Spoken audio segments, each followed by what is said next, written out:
Hey, this is the return of the Doom mixtape. Sorry for the extended period of no episodes, but I just kind of wasn't feeling very inspired, I guess you could say. But this level is great. It's called the Express Elevator to Hell. It's part of the Doom 2 master levels. I'd actually never really played the master levels. I found this via a video, and I was just really intrigued by this level. It has the basic concept of what is commonly referred to as a hub spoke in the Doom community. And that you start off in this hub and there's an elevator that goes up and down, and you just kind of have to be careful with it. Oh, the saving takes forever. I'm sorry. I kept forgetting the quick save key. Anyway, so each little step of this area goes in sequential order, and it goes to the top and then it goes back down once you hit the switch, and there are chain gunners and all kinds of enemies in there. So this level, this is the first time that I'm playing it on ultra violence, so I'm gonna die several times, but it's a real blast. Honestly, it's one of my favorite Doom maps, maybe, period, just because it's fairly short, but it isn't. It's the, well, at least in the in terms of modern maps, but it really just is the exact length that needs to be. It has kind of an interesting secret to it. There's a lot of weird tricks and stuff. It's a pretty tricky map, but it doesn't really outstay its welcome. And compared to newer maps, even though it's tricky, it's still not super unfair. There's a lot of kind of warping around to different parts of the levels where you can bypass. Here I'm up on floor 5 now, which you can go into that inside area earlier if I went through the other teleporter in that other room. The other thing is just the texture use, and the way that the rooms look is really interesting. It seems to imply some sort of story, and I really haven't seen something do that as well as this. Almost any map that I can think of. Not to mention, I just find it a lot of fun to play. Yeah, I'm trying to get the secret sword, the secret map, which is I don't know. I don't actually know how to complete it, but involves crushing a bunch of cyber demons. But yeah, so the Doom 2 master levels were a commercial release. This is technically not a PWAD or a fan map or whatever you want to call it. This was released commercially, and that it was the master levels. It was 23 levels, and it was supposed to be a mega WAD, and I think they had some trouble finishing it or something, so they just released it as a bunch of different WAD files. And there's some interesting authors on there. I think one of them ended up working on Daikatana. This guy's Kvermo, who's Finnish, I think. And I recently just returned to making Doom maps. He made this map called Plasma Plant,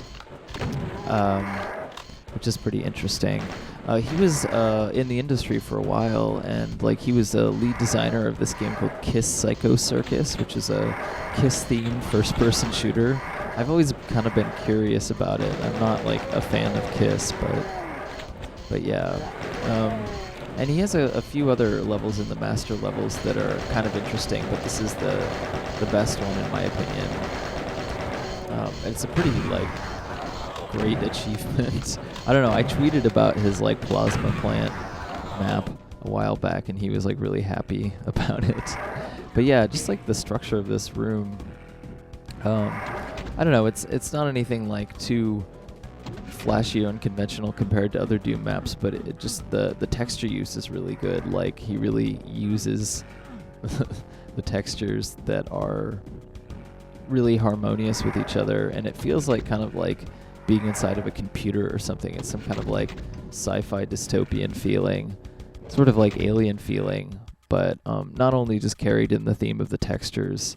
Some of the areas of Doom, like the registered Doom, can feel like they're just trying to. They just kind of like are throwing things together, and I mean that's like part of the charm of Doom, of course. But the fact that this is using its raw materials to make something that is more like fully realized in terms of just like. I don't know. I don't know if I don't want to say that there's like narrative, but there's some kind of implied narrative in playing it. It's definitely like hard to forget this map. And it pissed me off to no end. Like I was like watching a Let's Play video of this, and everyone's like, "Oh, I hated the design of this map," other than like the fact that it goes to a secret map or something. I don't know. Like it's ridiculous that someone. I don't know. It's hard for me just because like I look at this map immediately and I thought it was really interesting, and I think it's like been really influential. Like I didn't mention it yet, but that sort of hub spoke at the beginning. It really reminds me of that the map, the Reactor, which I did a video of earlier. Although I like the implementation here better because it's kind of like messing with you. It's a central part of the map. The Reactor, it's like more narratively, it makes more like narrative sense. And as like an area, you know, you're exploring these caves and stuff, and that's like really nice. But in terms of like the way that this map plays, I like definitely prefer it. And it keeps like spawning in monsters, and I don't know. I like the central area of like that insane lift.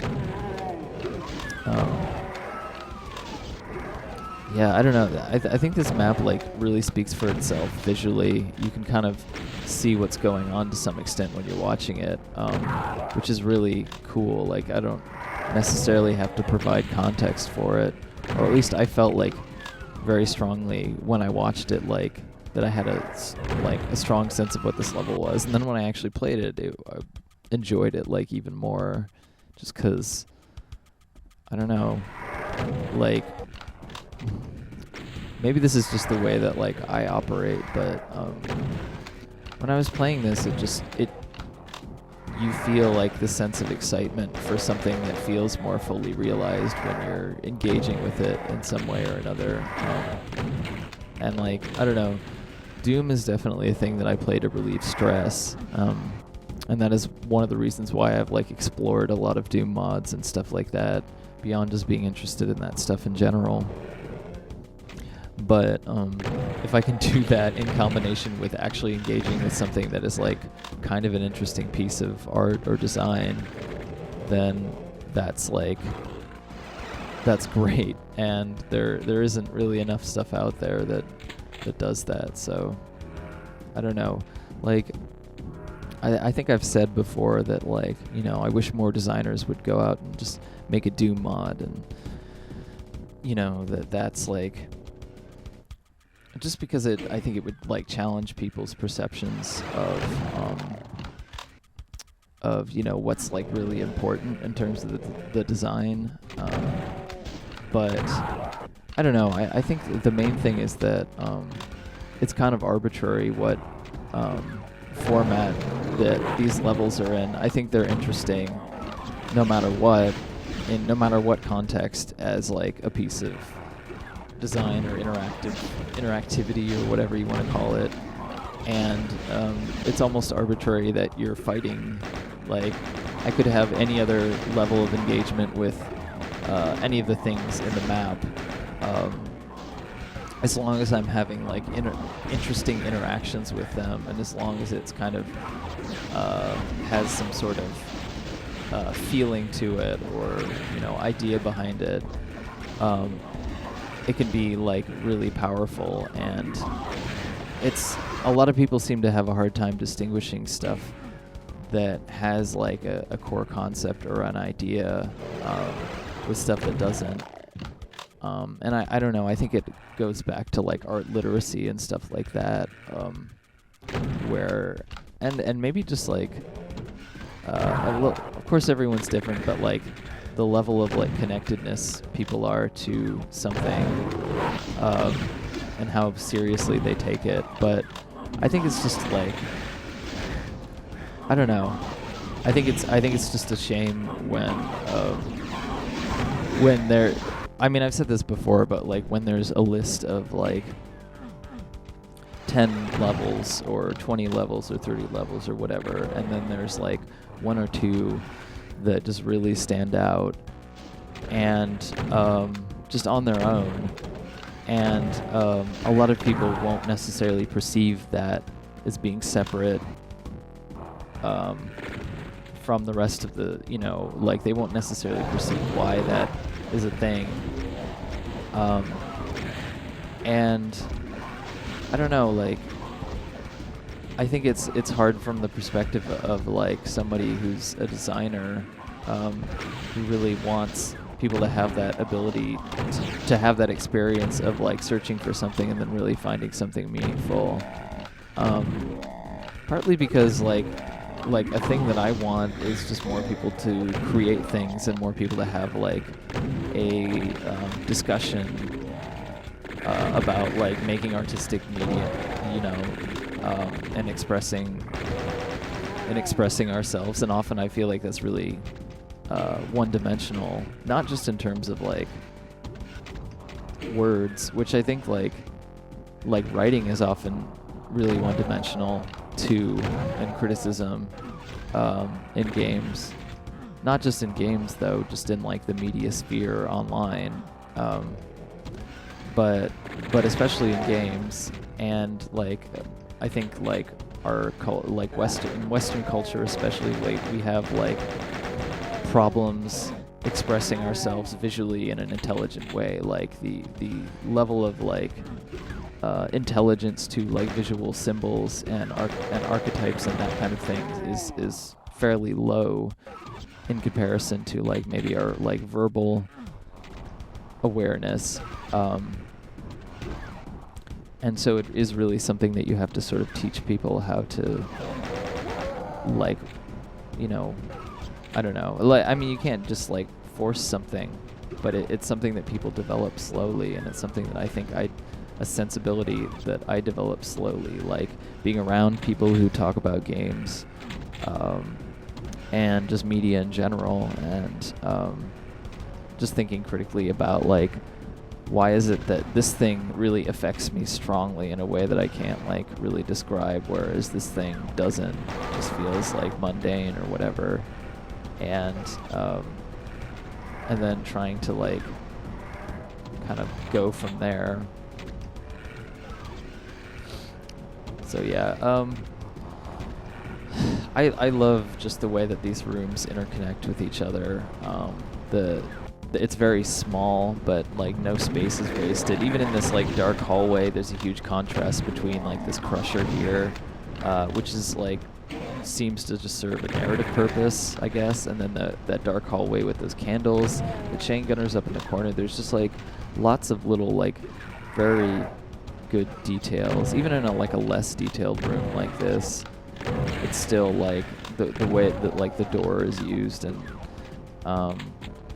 I don't know, it uses like, this level really uses those circuit board textures, and it uses that like kind of nasty tile texture, and those are two of my favorite textures in the game, so I'm biased towards it. But yeah, I'd say this level is like much more consistently art directed than like much of Doom. Like there's definitely a lot of attention to textures and stuff that fit together, even though the starting hub area is pretty simple and there isn't like a really introduction, it just throws you into it. So I just passed by room 5, which I've already been in. There's like a big ambush here, which is not something like super crazy by modern standards, but it's still nice. Oh, there's a little like,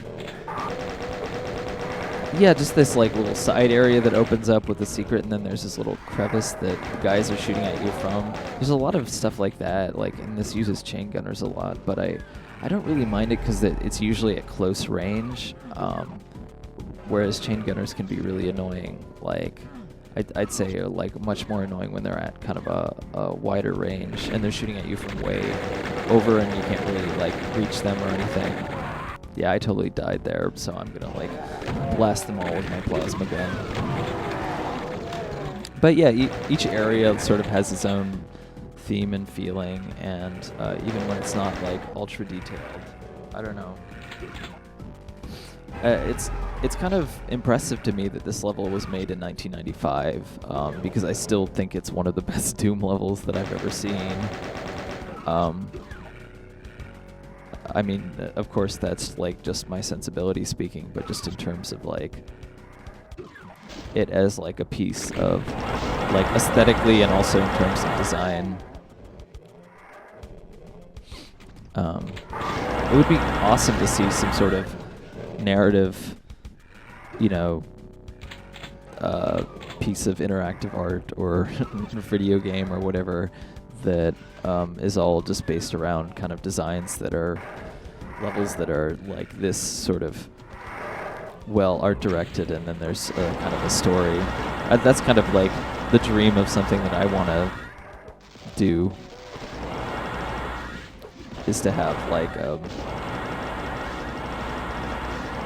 I don't know, have something that is like really engaging, really interestingly designed in terms of the spaces, really like stimulating and entertaining, and at least entertaining for people who are okay with like active engagement with things, but also like has an interesting story, and there's like a narrative arc, and yeah, I don't know.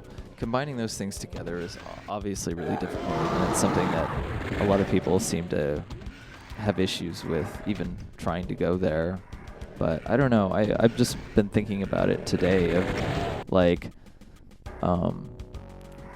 it's much more fun to me like making something when I can just sit there and say like just start putting stuff down and like trusting like my intuition that it's going to go in some place that matters, and I don't really know why, and it could be a completely arbitrary reason, but I'm still gonna put it there, and like I just have to trust that that's the right decision, even if it's like a completely arbitrary one.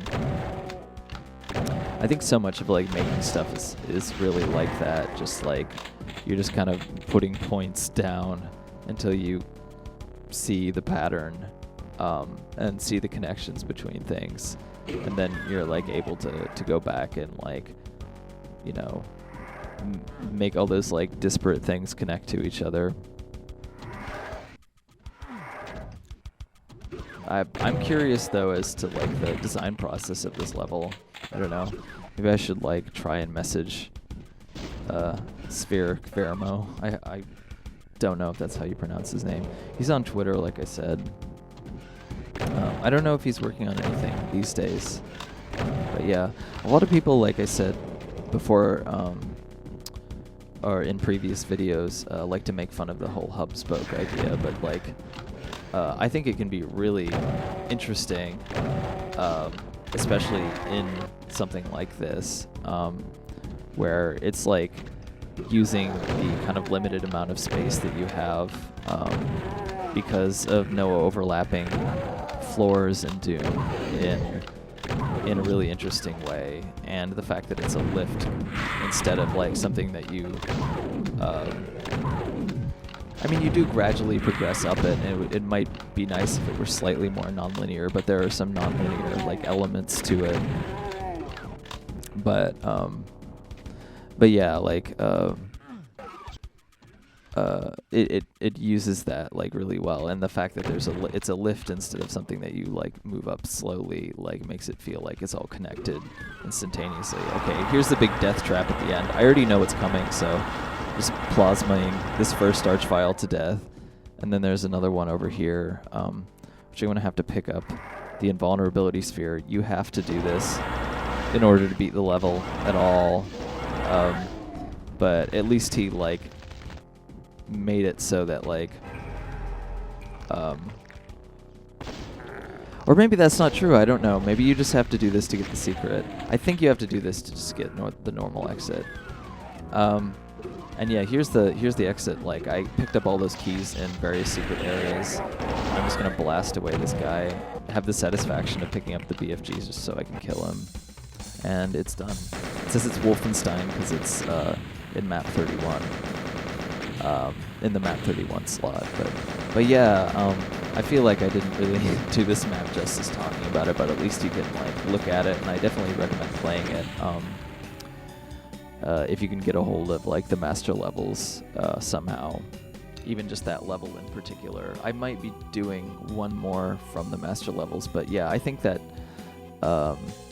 that design has been really influential in other maps that I've seen, particularly things like the reactor, but also like almost any map that I've seen that has like a central, I mean it's kind of like the pit or something like that, but it's from Doom 2, but it's just much more interesting.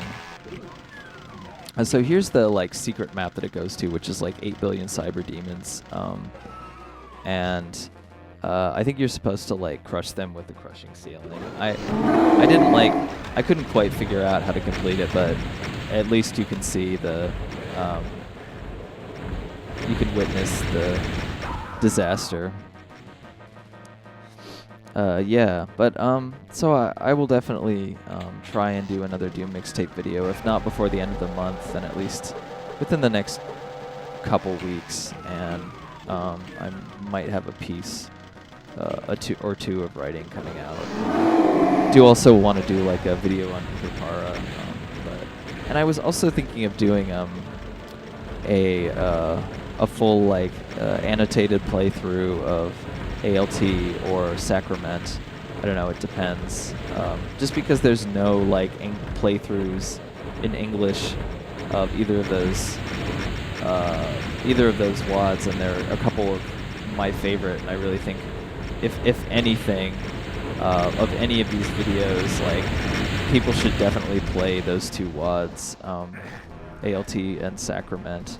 And I'm also going to start editing the descriptions of the videos so that I can actually link the WADs on the like WAD archive or like descriptions, because I don't feel like I've been doing a good enough job of like providing some context for people who are not Doom players. So yeah, that's something I'm definitely going to do. Oh yes, here's the crushing ceiling now, which does not kill them. I don't know like how many times you have to do that, or if it's some kind of like Z-Doom thing. Like that they changed the behavior with cyber demons and crushing ceilings. Who knows? But yeah, I die here, so pretty anticlimactic ending. But I hope you enjoyed this video, and I will see you later.